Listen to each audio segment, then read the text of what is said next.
इंदिरा नगर में रहने वाला 29 वर्षीय अशोक कनाडे एक जिंदा दिल, सज्जन और लोगों की मदद करने वाला नौजवान था। राजनीति में सक्रिय होने से भी वो बस्ती में खासा लोकप्रिय था। इंदिरा नगर में ही कबाड़ का धंधा करता था विक्रम सिंह। विक्रम एक अय्याश, मक्कार और पेशेवर अपराधी था जो बस्ती में कबाड़ की आड़ में चोरी का माल खरीदता था। और विक्रम भाई, इस बार तो मोबाइल हाथ लगा है, देखो तो चालू है कि नहीं। क्या डब्बा लेकर आया है?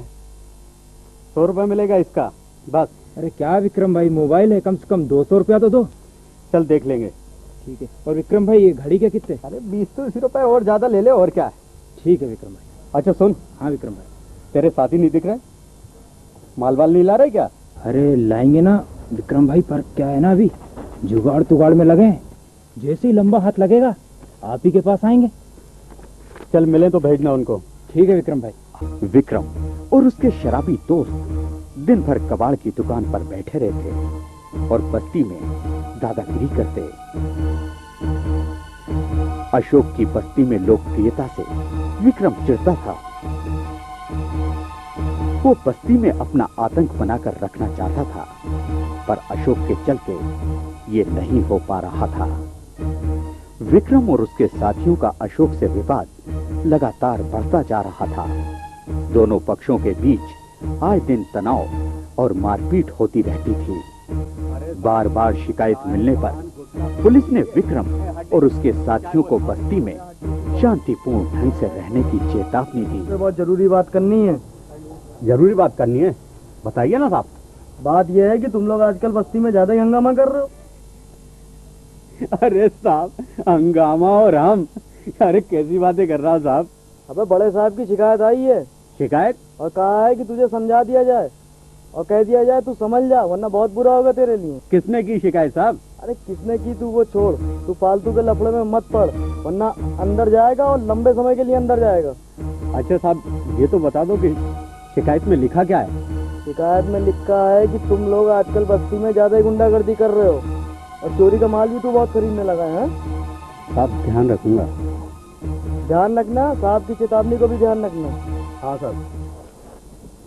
सब कुछ, पान, सिगरेट, चाय, कुछ? नहीं। अरे कुछ ले लो साहब। अरे हड्डी। अरे नहीं, मुझे वारंट लेके जाना है, तू मेरी बात का ध्यान रखना। बिल्कुल साहब, ध्यान रखूंगा। चलता हूँ। विक्रम भाई, ये क्या लफड़ा? किसने की होगी शिकायत? और वो चोरी के माल की भी? अरे मैं सब समझ रहा हूँ, साला कौन है? कौन है? कौन है वो, बताओ। अरे वही अपने मोहल्ले का नेता। विक्रम को शक हुआ कि ये काम अशोक ने किया है। इसी के चलते अशोक और विक्रम के बीच कहासुनी भी हुई।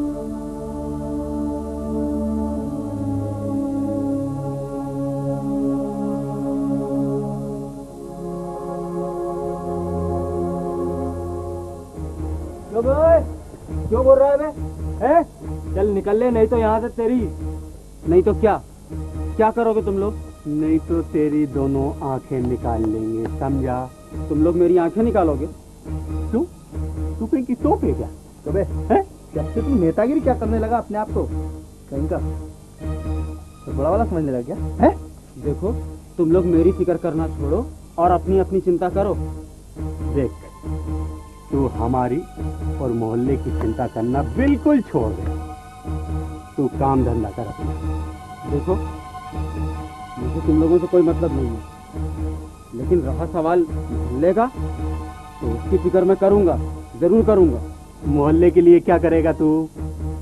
यही कि कोई मोहल्ले में चोरी चकारी का काम ना करे, न चोरी का सामान खरीदे और न बेचे। तो तेरे घर चोरी हुई क्या? तेरे घर चोरी हुई क्या? तेरे बाप का क्या जाता है? मेरे घर में चोरी नहीं हुई भाई साहब, तो क्या हुआ? मोहल्ले में ये सब चलना दूं मैं? अशोक विक्रम और उसके दोस्तों की आंख में कांटे की तरह खटकने लगा था। उन्हें लगने लगा कि बिना अशोक को रास्ते से हटाए इंदिरा नगर में उनका वर्चस्व नहीं हो सकता। तुझे समझा रहे हैं कि ये समाज सेवा। रास्ते के कांटे को राह से हटाने के लिए विक्रम ने अपने साथी फहीम, बबलू हड्डी, लोकेश और दीपक के साथ मिलकर एक खतरनाक निर्णय लिया। बचाओ! साले तुझे बचाने के लिए देखो देखो विक्रम भाई, जरूर कोई भूल हुई यहाँ। मैंने तुम्हारी कोई शिकायत नहीं की थाने में।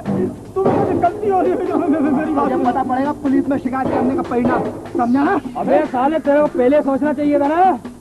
बचाव बचाव करेगा। देखो तेरी नेतागिरी खत्म और आज से विक्रम का आतंक शुरू।